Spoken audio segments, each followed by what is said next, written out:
మత్తయి సువార్త 2వ అధ్యాయము, మత్తయి సువార్త 2వ అధ్యాయము 2వ వచనం. యూదుల రాజుగా పుట్టినవాడెక్కడనున్నాడు? తూర్పు దిక్కున మేము ఆయన నక్షత్రము చూచి ఆయనను పూజింప వచ్చితమని చెప్పిరి. హేరోదు రాజా సంగతి విన్నప్పుడు అతనితో కూడా యెరూషలేము వారందరూ కలవరపడి. దేవుడి వాక్యంతో మనతో మాట్లాడును గాక. ఆమెన్. చదవబడినటువంటి సువార్త భాగం ఏదైతే ఉందో 2వ అధ్యాయము 2వ వచనంలో ఒక అద్భుతమైనటువంటి మాట చెప్తున్నారు దేవుడు. యూదుల రాజుగా పుట్టిన వాడెక్కడ ఉన్నాడు? తూర్పు దిక్కున మేము ఆయన నక్షత్రమును చూచి ఆయనను పూజింప వచ్చితమని చెప్పారు. చూచింది దేన్ని చూశారు? నక్షత్రాన్ని చూశారు. ఎవరిని పూజించడానికి వచ్చారు? యేసుక్రీస్తు వారిని పూజించడానికి బయలుదేరారు. ఎవరు వీళ్ళు అంటే మనందరికీ తెలిసిన వాళ్ళే, తూర్పు దేశపు జ్ఞానులు. ఈ తూర్పు దేశపు జ్ఞానులు బయలుదేరుతుండగా వీళ్ళకి మనందరికీ తెలిసిందే, సండే స్కూల్ పిల్లలందరికీ కూడా తెలిసిందే. ఎవరు త్రోవ చూపిస్తున్నారు? నక్షత్రం త్రోవ చూపిస్తుంది. ఆ నక్షత్రానికి పెట్టబడిన పేరేంటి అంటే ఇక్కడ 2వ అధ్యాయంలో మేము ఆయన నక్షత్రమును చూచి అని అంట.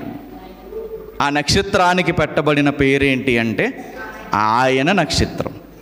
బైబిల్లో మనకు చాలా నక్షత్రాలు ఉంటాయి. బైబిల్ ఆది కాండం నుంచి మనం ప్రకటన గ్రంథం వరకు చదువుకుంటూ ఉంటే కొన్ని నక్షత్రాలు మనకు కనపడతాయి. ఆ నక్షత్రాలకు పెట్టబడిన పేర్లు ఏంటంటే కృతికా నక్షత్రం అని అంటారు, మృగశిర నక్షత్రం అని అంటారు, తేజో నక్షత్రం అని ఉంటుంది. ఇలా కొన్ని పేర్లు ఆ నక్షత్రానికి పెట్టబడితే, కానీ ఈ నక్షత్రానికి పెట్టబడినటువంటి పేరు ఏంటయ్యా అంటే ఆయన నక్షత్రం. అంటే ఒక రకంగా చెప్పాలంటే ఈ నక్షత్రాన్ని ఎవరు ఏర్పాటు చేసుకున్నారు? దేవుడే ఏర్పాటు చేసుకుని తన కుమారుడి యొక్క స్థలం వైపు ఏం చేస్తుంది? ఈ నక్షత్రం నడిపిస్తుంది. అంటే దేవుని చేత ఏర్పరచబడినటువంటి నక్షత్రం, మాటలు రాని నక్షత్రం మార్గాన్ని చూపిస్తుంది. అంటే దేవుని చేత ఏర్పరచబడినటువంటి వ్యక్తులు ఏం చేయాలి అన్నటువంటి ఒక పాఠాన్ని ఇక్కడ ఈ నక్షత్రం నేర్పుతుంది. ఆయన ద్వారా ఏర్పరచబడినటువంటి ఈ నక్షత్రము చేస్తున్న పని ఏంటి అంటే జ్ఞానులని ఎక్కడికి నడిపిస్తుందంటే లోకాన్ని కలగజేసినటువంటి యేసుక్రీస్తు వారి వైపు నడిపిస్తుంది ఈ నక్షత్రం. ఆయన చేత ఏర్పరచబడినటువంటి నక్షత్రం. ఈ నక్షత్రం ఏంటి అంటే ఏర్పరచబడినటువంటి నక్షత్రం. ఈ కాలంలో ఆ నక్షత్రం ఎవరో కాదు, చెప్పాలి ఎవరు? మనమే ఆయన నక్షత్రం. యోహాను సువార్త 15వ అధ్యాయము 16వ వచనం. 15వ అధ్యాయము 16వ వచనం. మీరు నన్ను ఏర్పరచుకొనలేదు, మీరు నా పేరట తండ్రిని ఏమి అడుగుదురో ఆయన మీకు అనుగ్రహించినట్లు మీరు వెళ్ళి ఫలించుటకును మీ ఫలము నిలిచియుండుటకును నేను మిమ్మును ఏర్పరచుకుని నియమించి తిని. ఎవరు ఏర్పరచుకున్నారంట మనల్ని? దేవుడే మనల్ని ఏర్పరచుకున్నారు. ఎందుకు ఏర్పరచుకున్నారంటే మనల్ని ఫలింప చేయడానికి ఆయనే మనల్ని ఏర్పరచుకున్నారు. మనం అనుకుంటాము నేను దేవుణ్ణి నమ్ముకున్నాను, దేవుణ్ణి నేను వెతికాను, కనుగొన్నానని అనుకుంటాము. అసలు ఆయన అనాది సంకల్పంలో కనుక మనం లేకపోతే ఈరోజు నిజంగా ఇలా ఆయన సన్నిధిలో కూర్చునే భాగ్యం అనుకుంటుందా? ఉండదు. మనల్ని ఏర్పాటు చేసుకున్నది ఎవరు అంటే ఆయన ఏర్పాటు చేసుకున్నాడు మనల్ని. ఎందుకంటే నువ్వు నేను ఎవరు అంటే ఆయన చేత ఏర్పరచబడిన వాళ్ళం. నిన్నెవరో తృణీకరించారని చెప్పి, లోకం నిన్ను తృణీకరిస్తుందని చెప్పి, ఎవరో నిన్ను పట్టించుకుంటలేదని చెప్పి, ఎవరో నిన్ను పిలవలేదని చెప్పి మనం బాధపడవలసినటువంటి అవసరం లేదు. ఎందుకంటే ఎవ్వరు పిలిచినా పిలవకపోయినా, ఎవ్వరు మనల్ని ఆదరించకపోయినా మనల్ని పిలిచి మనల్ని ఏర్పరచుకున్నటువంటి ఒక వ్యక్తి ఉన్నారు. ఆయనే నీ కోసం నా కోసం సిలువ మీద బలైపోయారు. ఎవరంటే ఆయన మనం ఆరాధించేటటువంటి యేసుక్రీస్తు వారు. ఆయనే మనల్ని ఏర్పరచుకున్నారంట. ఏర్పరచుకున్నటువంటి ఆయన ఏం చేస్తున్నాడంటే లోకంలో ఉన్న జ్ఞానుల్ని సిగ్గుపరచడానికి నిన్ను ఆయన వాడుకుంటున్నాడు. కొరింథీయులకు రాసిన మొదటి పత్రిక 1వ అధ్యాయము, కొరింథీయులకు రాసిన మొదటి పత్రిక 1వ అధ్యాయము 27వ వచనం. ఏ శరీరియు దేవుని ఎదుట అతిశయింపకుండునట్లు జ్ఞానులను సిగ్గుపరుచుటకు లోకములో నుండు వెర్రి వారిని దేవుడు ఏర్పరచుకుని ఉన్నాడు. బలవంతులైన వారిని సిగ్గుపరుచుటకు లోకములో బలహీనులైన వారిని దేవుడు ఏర్పరచుకున్నాడు. ఎన్నికైన వారిని వ్యర్థము చేయుటకు లోకములో నీచులైన వారిని, తృణీకరించబడిన వారిని, ఎన్నిక లేని వారిని దేవుడు ఏర్పరచుకుని ఉన్నాడు. ఈ వాక్యాన్ని బట్టి మనము ధైర్యపడవలసిన విషయం ఏంటి అంటే, మన కుటుంబాలలో కానీ మన చుట్టూ ఉన్నటువంటి పరిస్థితుల్లో కానీ ఎవరైనా గనక మనల్ని నీచులుగా మనల్ని ఎంచితే, తృణీకరించబడినటువంటి పరిస్థితుల్లో ఉంటే, కుటుంబంలో ఎన్నికే లేని దానిగా ఒకవేళ నువ్వు ఉంటే, నీతో దేవుడు అంటున్నాడు, నిన్ను నేను ఏర్పరచుకుని ఉన్నాను, నిన్ను నేను ఏర్పరచుకున్నాను, నిన్ను ఎవరో పట్టించుకుంటలే, ఎవరో ప్రేమించుకుంటలేదని ఏమాత్రము నువ్వు బాధపడొద్దు అన్న వాక్యాన్ని ఇక్కడ దేవుడు మనకి చాలా బలంగా చెప్తున్నాడు. ఆయన ఏర్పరచుకున్నటువంటి జనాంగమే మనం. ఏర్పరచుకున్నటువంటి ఆయనకి మనల్ని ఎలా నడిపించాలో తెలీదా? ఆయన చేత ఏర్పరచబడినటువంటి మనల్ని దేవుడు ఎలా పోషించాలో ఆయనకు తెలీదా? ఎలా మనల్ని వృద్ధిలోకి తీసుకురావాలో మనకు తెలీదా? మనం చేస్తున్నటువంటి అతిక్రమములను బట్టి ఆయన ఏం చేస్తున్నాడంటే దీర్ఘశాంతంతో ఎదురు చూస్తున్నారు. ఎప్పటికైనా మారతాడు, అర్థం చేసుకుంటాడు నా మనస్సును అన్నటువంటి ఉద్దేశంతో దేవుడు ఏం చేస్తున్నాడంటే దీర్ఘశాంతంతో మన ఎడల ఆయన కనిపెట్టుకుని ఉంటున్నాడు. ఈ సంవత్సరం అంతా దేవుడు కాచి కాపాడాడు కదా.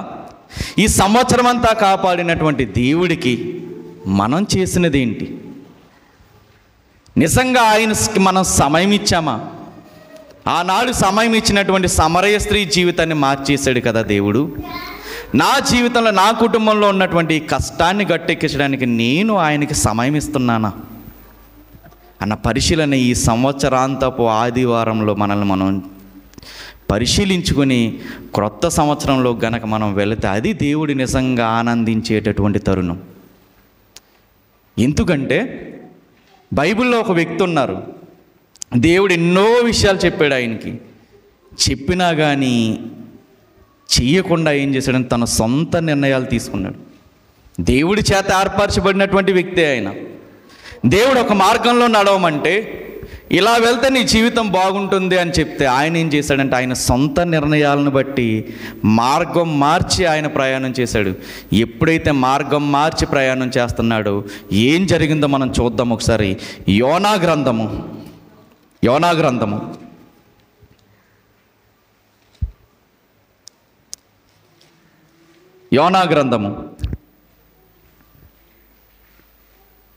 2వ వచనం, 1వ అధ్యాయము 2వ వచనం. నీనేవే పట్టణస్థుల దోషము నా దృష్టికి ఘోరమాయను గనుక నీవు లేచి నీనేవే మహాపట్టణమునకు పోయి దానికి దుర్గతి కలుగునని ప్రకటించుము అని అంటున్నారు. ఎక్కడికి వెళ్ళమంటున్నారు యోనా గారిని? నీనేవే పట్టణానికి వెళ్ళమంటున్నారు. నువ్వు అక్కడికి వెళ్ళి నువ్వు చేయాల్సిన పని ఒకటి ఉంది.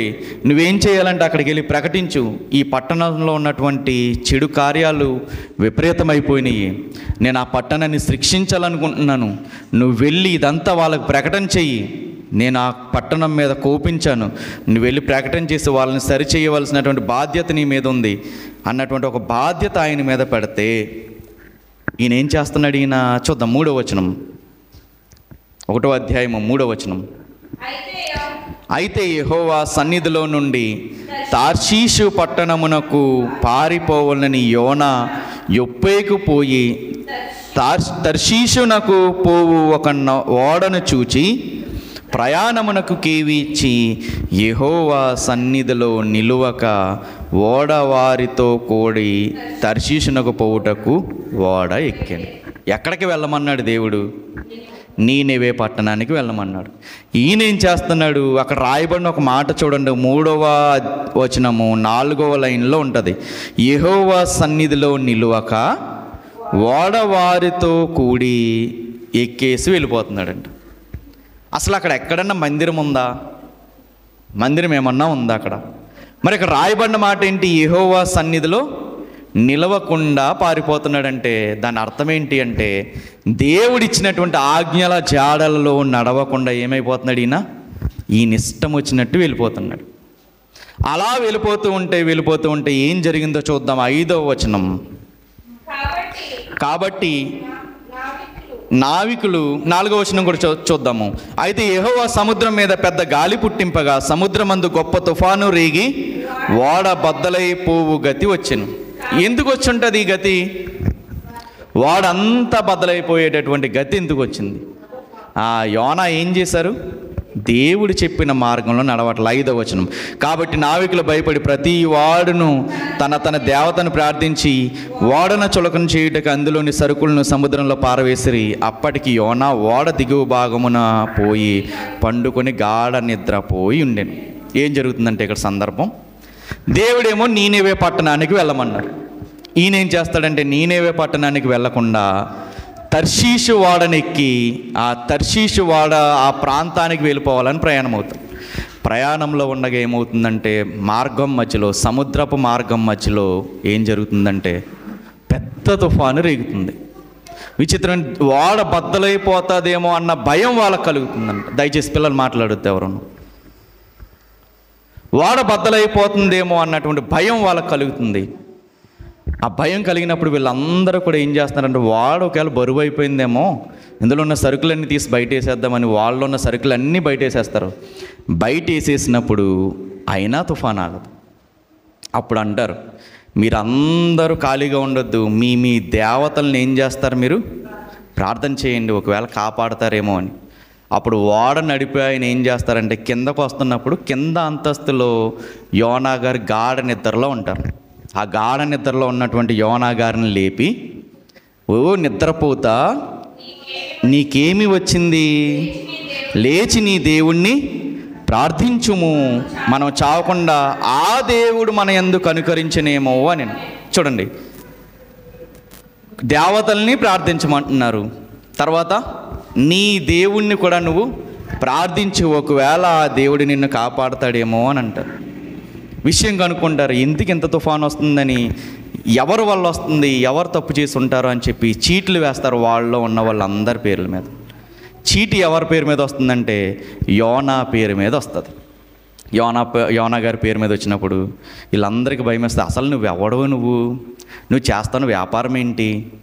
నీ వల్ల ఎంతమంది మేము నష్టపోతున్నాము, ఎంతమందికి ప్రాణ సంకటం వచ్చింది, నువ్వు చేసి పని ఏంటి అని ఆరా తీస్తున్నప్పుడు అప్పుడు ఈయన చెప్తారు, నీ దేశం ఏంటి, నీ జనం ఏంటి, ఈ సంగతి అంతా మనకు చెప్పమంటున్నప్పుడు ఆయన 9వ వచనంలో ఒక అద్భుతమైన మాట వాడుతున్నారు. అతడు వారితో ఇట్లనెను, నేను హెబ్రీయుడను, సముద్రమునకును భూమికి నీ సృష్టికర్త అయి ఆకాశమందుండు దేవుడై ఉన్న యెహోవా యందు నేను భయభక్తులు కలవాడను. 10వ వచనం. తాను యెహోవా సన్నిధిలో నుండి పారిపోవుచున్నట్టు అతడు ఆ మనుషులకు తెలియజేసి ఉండెను గనుక వారు ఆ సంగతి తెలుసుకుని మరింత భయపడి నీవు చేసిన పని ఏమని ఆయనని అడిగారు. చెప్తున్నారు, దేవుడు నాకు మార్గాన్ని చెప్తే నేను వేరే మార్గంలో వెళ్ళిపోతున్నాను. అక్కడ కూడా రాయబడిన మాట ఏంటి అంటే యెహోవా సన్నిధిలో నుండి పారిపోతున్నాను అని.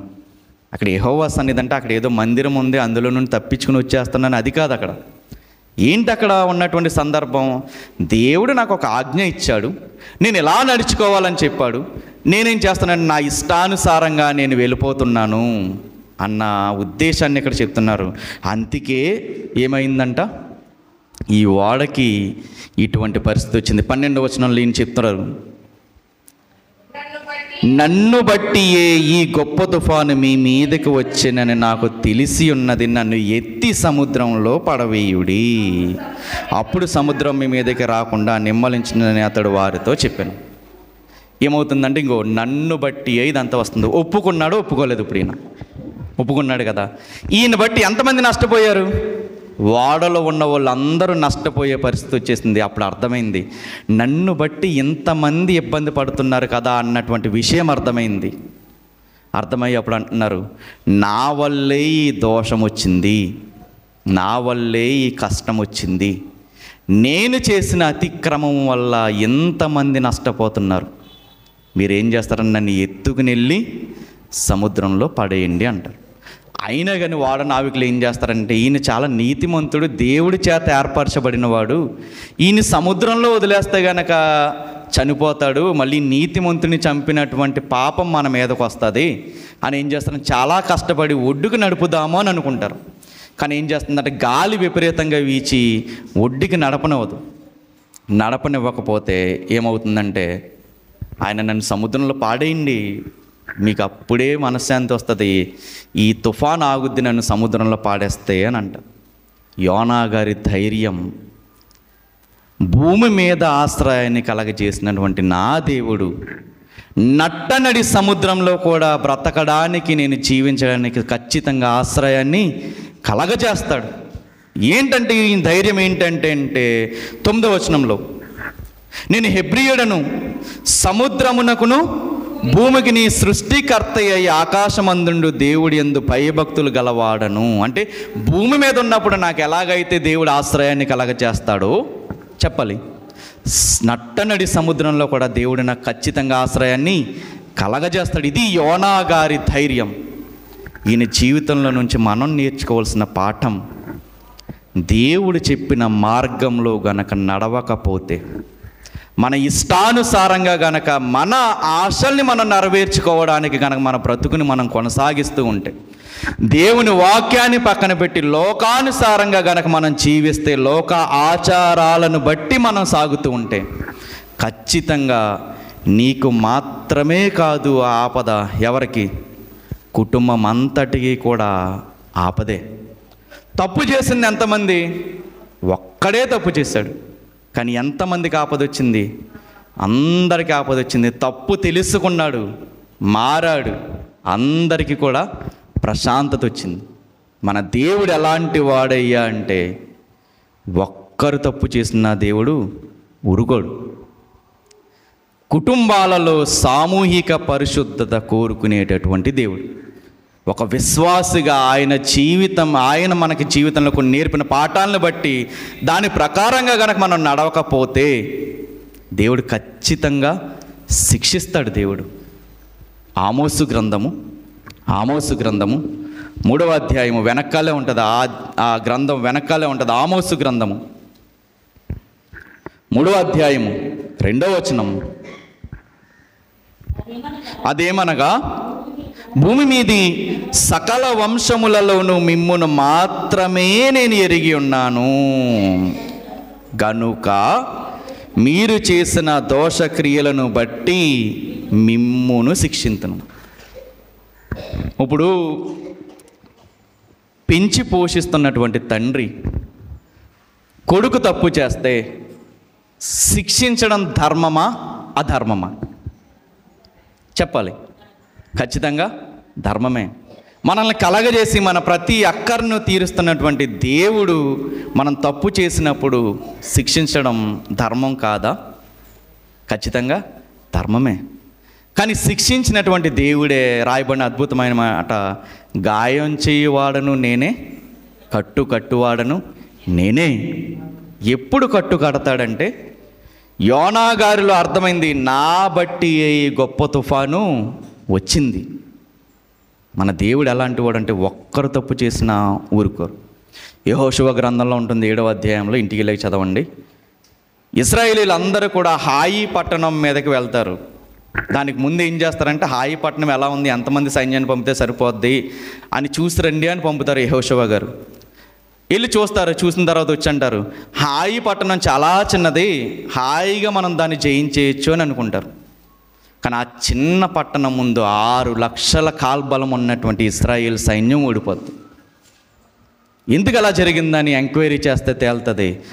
ఆకాన్ అని ఒకడు ఉన్నాడు. ఆ ఆకాన్ ఏం చేస్తాడంటే, శపితమైన దానిలో తెచ్చుకుని ఏం చేస్తాడంటే ఇంట్లో పెట్టుకుంటాడు. ఎంతమంది తప్పు చేశారు? ఒక్కడే తప్పు చేశాడు. ఎంతమందికి కష్టం వచ్చిందయ్యా అంటే 5,99,999 మందికి కష్టం వచ్చింది. ఒక్కడు తప్పు చేస్తే.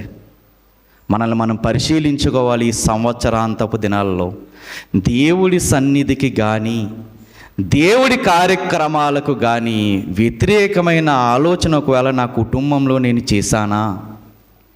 దేవా ఒకవేళ నేను చేసుంటే దేవా దయతో నన్ను క్షమించు అన్నటువంటి ప్రార్థన ఈ సంవత్సరాంతపు దినాల్లో మనము చేయాలి.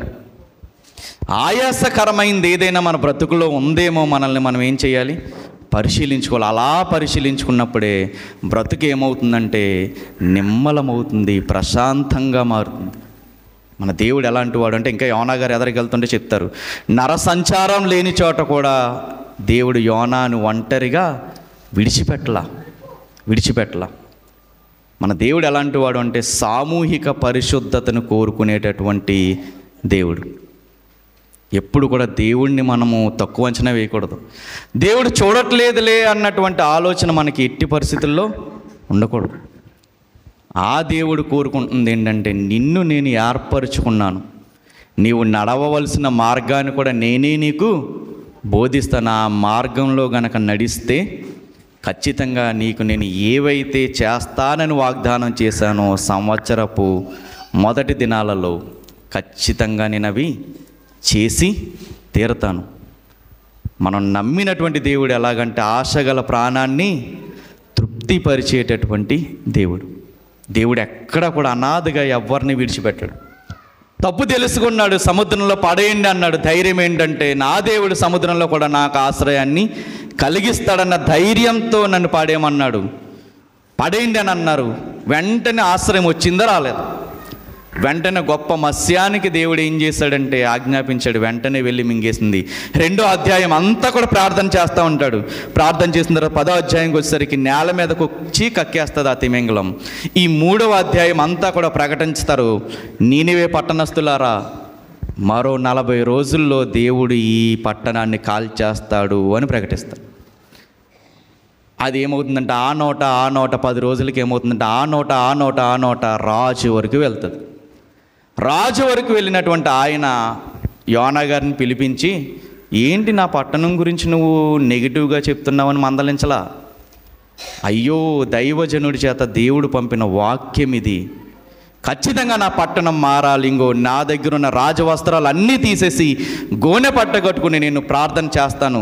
మీరేం చేస్తారు? మంత్రులారా మీరు ప్రార్థన చేయండి. మన పట్టణంలో ఉన్న ప్రతి ఒక్కడు ప్రార్థన చేయాలి. విచిత్రం ఏంటంటే మనుషుల్నే కాదు, ఈయన ఎడ్లను పశువులను కూడా వదిలిపెట్టలా. వాటికి కూడా గోనె పట్ట కట్టించండి, వాటిని కూడా గడ్డి మేయకుండా ఆపండి, మనందరం ఉపవాసం ఉండి ప్రార్థన చేద్దాం అనగానే 10వ వచనం చూడండి, 3వ అధ్యాయం 10వ వచనం. ఈ నీనెవే వారు తమ చెడు నడతలను మానుకొనగా వారు చేయుచున్న క్రియలను దేవుడు చూచి పశ్చాత్తప్తుడై వారికి చేయుదనని తాను మాట ఇచ్చిన కీడు చెయ్యక మానెను. ఎప్పుడు మానారు? వీళ్ళు చెడు కార్యాలు మానుకొనగా దేవుడు ఏం చేశాడు? కీడు చేయడం మానేశాడు. ఎప్పుడైనా మనం పరిశీలించుకోవాలి, దేవుడికి వ్యతిరేకమైనటువంటి దిశలో నా కుటుంబం వెళ్తుందా? వెంటనే గనక మనం గుర్తించగలిగితే దాన్ని ఏం చేయాలి? మనం మానుకోవాలి. మన ఆలోచన విధానం ఒకవేళ దేవుడికి వ్యతిరేకంగా ఉంటే ఖచ్చితంగా మానుకోవాలి. దేవుడు ఎలాంటి వాడంటే యోనాని ఎక్కడా విడిచిపెట్టలా. తన తప్పు తెలుసుకున్నాక ఎక్కడ కూడా తనని బాధ పెట్టకపోతే ఈ 4వ అధ్యాయం చదివితే భలే విచిత్రంగా అనిపిస్తుంది. దేవుడికి యోనా గారికి మధ్య ఉన్నటువంటి సంభాషణ ఎలా ఉంటుందంటే, ఏదో ఇద్దరు ఫ్రెండ్స్ నాకు బిర్యానీ ఇప్పిస్తానంటే ఇప్పించకుండా ఉన్నప్పుడు ఎలా కోపపడతారు, ఆ విధంగా ఉన్నట్టు ఉంటుంది. నాకు తెలుసు నువ్వు వాళ్ళని ఏం చేయవని, అందుకే నేను ఆ పట్టణానికి వెళ్ళలేదు అని అంటారు యోనా గారు. అందుకే నీ మీద కోపమించాను అని అంటారు. అప్పుడు దేవుడు అంటాడు, ఒక విత్తనాన్ని మొలిపించి ఏం చేస్తారంటే, ఒక సొరకాయ విత్తనాన్ని, సొర చెట్టు ఒకటి మొలిపిస్తారు రాత్రికి రాత్రి. ఆయన పడుకున్నప్పుడు ఎండ తగలకుండా అదంతా గుబురుగా విస్తరింపజేసేటట్టు చేస్తారు. మళ్ళీ వెంటనే ఒక పురుగుని రప్పించి ఆ పురుగు అంతా ఆ సొర చెట్టుని తినేసేటట్టు చేస్తారు. అప్పుడు ఈయనకి ఇంకా కోపం వచ్చేస్తుంది, ఎందుకంటే ఎండ విపరీతంగా ఉంటుంది, ఈయనకి నీడ లేకపోతే ఎలా ఉంటుంది, కోపం ఉంటుంది. అప్పుడు అంటారు దేవుడు, నీ ప్రమేయం లేకుండా, నీ కష్టం లేకుండా మొలిచినటువంటి ఈ సొర చెట్టే నాశనం అయిపోతుంటే నువ్వు ఎంత బాధపడిపోతున్నావే. నేను అనాది సంకల్పంలో ఏర్పరచుకున్నటువంటి నా జనులు మార్గం తప్పి నడుచుకుని నా శిక్షకు గురైపోతుంటే నేను బాధపడడంలో న్యాయం లేదంటావా యోనా అని అడుగుతారు. క్వశ్చన్తో ముగించేస్తారు దేవుడు ఈ అధ్యాయాన్ని. మన దేవుడు ఎలాంటి వాడని, మనం అన్యాయంగా దేవుడి చేత శిక్షించబడుతున్న ఆ శిక్ష వేయడానికి కూడా దేవుడు బాధపడేటటువంటి మనస్సు కలిగిన వాడు దేవుడు. ఆయన శిక్షిస్తాడు. మనం బాధపడుతుంటే మరలా ఆయన ఏమవుతాడు, దుఃఖిస్తూనే ఉంటాడు. మనం మార్పు చెందామంటే ఆయనకి ఆనందము మాటల్లో పట్టలేం. ఒక ఏర్పరచబడినటువంటి నక్షత్రము యోనా, ఒక పట్టణాన్నే కాపాడినటువంటి నక్షత్రము ఈ యోనా. ఆయన నక్షత్రాన్ని చూసి యేసుక్రీస్తు వారి దగ్గరకు వచ్చారంట జ్ఞానులు. ఆ జ్ఞానులు ఏం చేస్తున్నారంటే మత్తయి సువార్త 2వ అధ్యాయము 10వ వచనం. మత్తయి సువార్త 2వ అధ్యాయము 10వ వచనం. వారు ఆ నక్షత్రమును చూచి అత్యానందభరితుల ఇంటిలోనికి వచ్చి తల్లి అయిన మరియను ఆ శిశువును చూచి సాగిలపడి ఆయనను పూజించి తమ పెట్టెలు విప్పి బంగారమును సాంబ్రాణిని బోలమును కానుకలుగా ఆయనకు సమర్పించిరి. ఏం చేస్తున్నారని 10వ వచనం మొదటి. వారు ఆ నక్షత్రమును చూచి, ఎవరిది ఆ నక్షత్రం, ఎవరిది, ఆయన నక్షత్రాన్ని చూశారు. చూసిన వెంటనే వీళ్ళకి ఏం కలుగుతుందంట, అత్యానంద భరితులవుతున్నారంట. ఆ నక్షత్రాన్ని చూసి ఆనందపడినటువంటి జ్ఞానులు ఈరోజు ఆయన నక్షత్రంగా ఉన్నటువంటి మనల్ని చూసి మన కుటుంబంలో ఉన్నటువంటి సభ్యులు ఆనందపడుతున్నారా?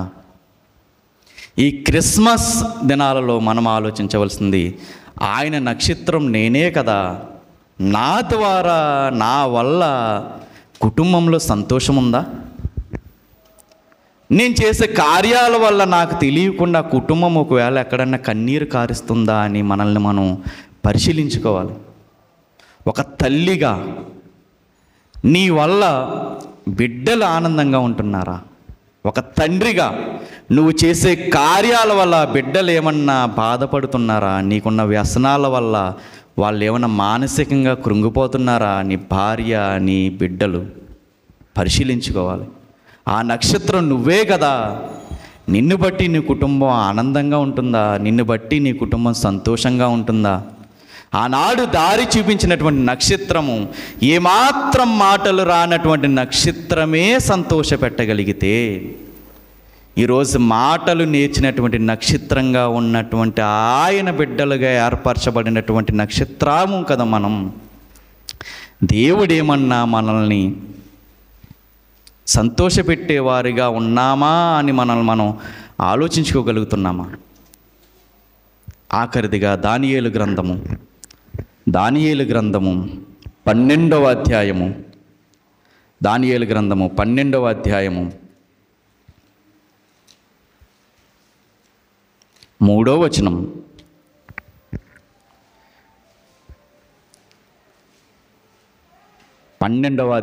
దానియేలు గ్రంథము 3వ వచనం.